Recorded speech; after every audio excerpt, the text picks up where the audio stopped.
Solve for x in the following equation. Ooh, exponentials in the house, e in the house. Now, this is the whole difference between log base 10 and what's the ante of that log is 10 to the power of. Okay, so those are the same thing. This is log base 10. It's assumed as 10 if there's nothing else written there. Now, for a very special case of log of e, well, now we just call that ln.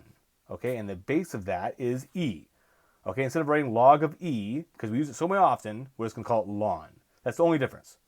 Okay, but here, so if I used ln here, it would actually cancel out completely. But I'm not gonna, you know what, I'm not gonna even worry about this. I don't even know why I told you this right now. Let's just use the fact that when you use the log of anything, of any number, that b comes down. That's all I really care about, because that's what I'm trying to solve for. I'm trying to solve for x upstairs. So let's just use log. Let's just be completely weird about this and use log of both sides. It doesn't matter. You don't have to use ln here. Okay, so x comes down, so we're left with log of e. Now, if this was ln of e, this would be 1. But we're going to keep it like this because, well, we can. So log of 7, and that is going to be equal to, x is equal to, what am I doing? I'm dividing by, I'm dividing by that. So it's going to be log of 7 divided by log of e. And this actually looks like another formula that we're talking about, that log of base b to the power of a is equal to log of a all over log of b. So this actually looks very familiar. So I can actually go x is equal to log base e to the power of 7, and we just talked about that thing, is equal to x equal to ln of 7.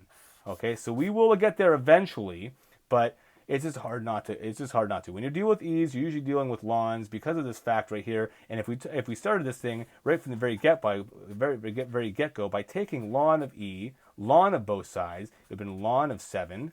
Whoop. Then this thing would have, well, x would have still come down, no problem. That's the same reason. Log is it's the same thing.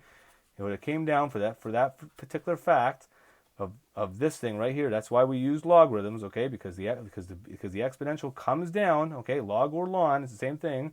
Then when this guy just becomes 1, so we're just left with x is equal to ln of 7, and there goes, same answer.